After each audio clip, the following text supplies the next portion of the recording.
It's hard to say who was more famous in antiquity than Alexander the Great. There's probably not a single person on earth who hasn't heard his name. But even so, there's a lot that we don't know about him. We know next to nothing about his childhood. We don't know how he died or where he's buried, and even the famous stories about his life are often contradictory or unreliable. This is ancient civilizations. And today, we're looking at the many mysteries surrounding Alexander the Great.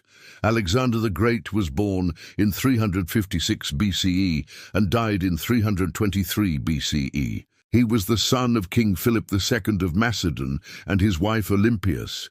His father had recently conquered most of Greece and made himself the hegemon of the Greek city-states. This made him pretty much the most powerful person on the Greek mainland. But this power was constantly threatened by Persia, which lay to the east across the Aegean Sea. We can see Macedonia here shaded a sort of light blue. This was the color used for the kingdoms of the various Macedonian kings up until the empire of Alexander the Great, which would be shaded darker blue. Now notice how all of the important Greek city-states like Athens and Sparta are shaded white. They were independent. They weren't under Macedonian control. And that was how Philip wanted it to stay. He didn't want to rule over the Greeks. He just wanted their alliance. That's why he called his kingdom the Kingdom of Macedon rather than the Kingdom of Greece.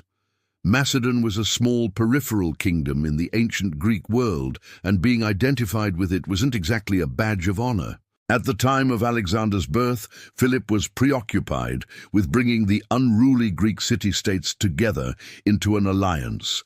So he left the baby Alexander in the care of his mother, Olympias, who was considered to be an outsider among the Macedonians. She was from Epirus, a kingdom down south near the Greek mainland. The other thing that stood out about Olympias was that she was half-sister to King Gaugamela of Persia. While Philip was busy forging alliances with the Greeks, the Persians were preparing for war. And after Philip's assassination in 336 BCE, Alexander took the throne. His first order of business was to put down a rebellion in Thebes. This was an important victory because it sent a message to the rest of Greece that Macedonia was still in control. Next, he turned his attention to Asia Minor, which is now modern-day Turkey. Here we have the first of our maps showing Alexander's progress through Asia Minor.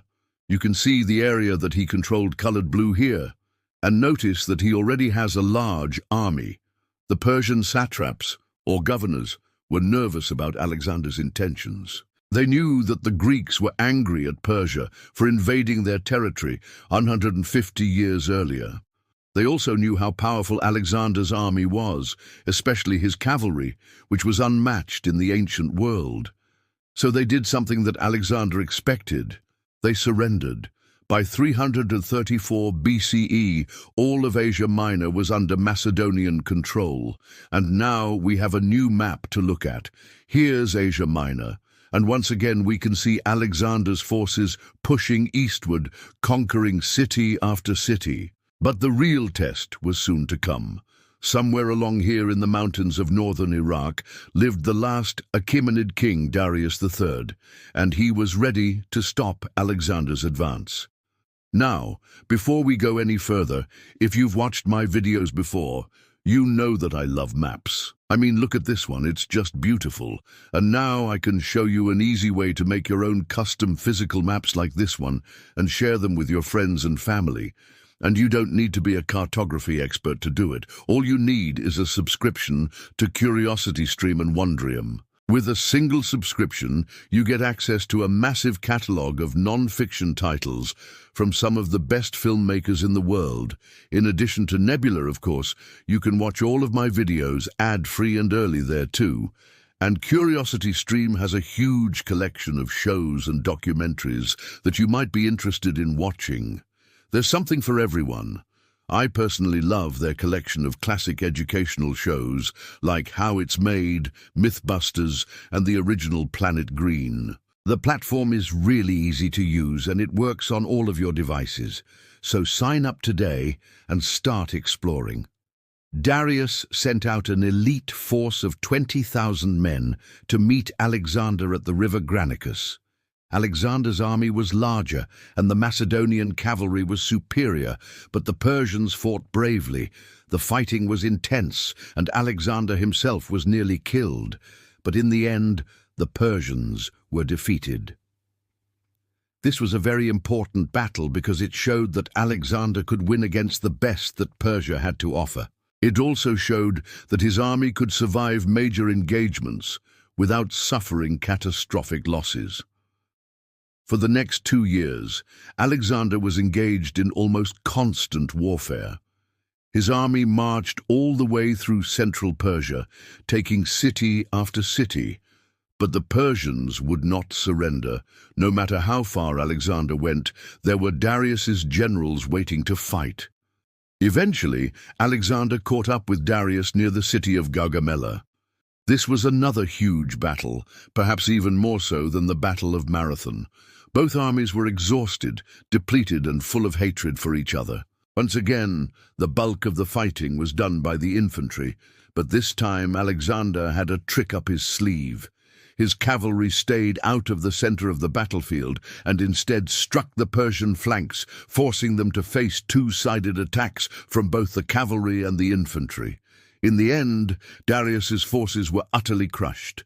The royal family fled the battlefield and the Persian Empire collapsed. With Darius dead and his empire broken, the rest of Persia surrendered to Alexander. He now controlled everything from Greece to Pakistan. To celebrate, he renamed his capital city Alexandria.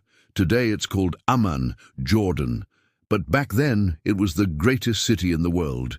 Even though it was located in a desert, it had been the home of biblical figures like Moses and Jesus, and now it was the seat of the most powerful ruler in the world.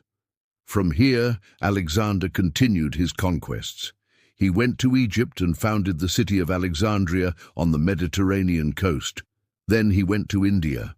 In fact, he reached the Beas River, which is just a few miles from the border of Pakistan and Afghanistan. If he'd gone any farther, he would have been in the Indus Valley. But his men were exhausted and refused to march any farther. So Alexander turned back and headed home. On the way, he founded the city of Alexandria on the Arabian Peninsula, which eventually became one of the largest cities in the ancient world. Unfortunately, we don't know much about his later years. When he was 32, he married a Persian princess named Roxana, who was only 14 or 15. They had a son when Alexander was 33. Less than a year later, he was dead. There's a lot of debate over how he died. Some historians believe that he was poisoned by his wife Roxana or his mother Olympias, both of whom stood to benefit greatly from his death. Others believe that he died of malaria. Still others believe that he was wounded at the Battle of the Hydaspes River in India. But we simply don't know. As for where he's buried, nobody knows that either. When he died, his body was embalmed and taken back to Alexandria, where he supposedly received a hero's funeral. After that, his body was placed in a golden tomb and buried somewhere in the city. But we don't know where. Many people have tried to find his tomb, but nobody has succeeded yet. In my opinion, the greatest mystery about Alexander isn't his death or his burial, but his personality. Everything that we know about him comes from the writings of his enemies, his allies, and his lovers. None of them paint a flattering picture of him. Most historians agree that he was an ambitious, ruthless conqueror who cared little about the lives of his subjects. But there's no denying that he was brilliant and charming. He was a master of propaganda and understood the importance of public perception. Look at these coins minted in his honor. On one side, he's shown wearing the crown of the Egyptian pharaohs. On the other side, he wears the traditional Persian royal headdress. Alexander knew how to cultivate an image, and he was very successful at it. But despite his efforts, he is remembered today as a great conqueror, nothing more.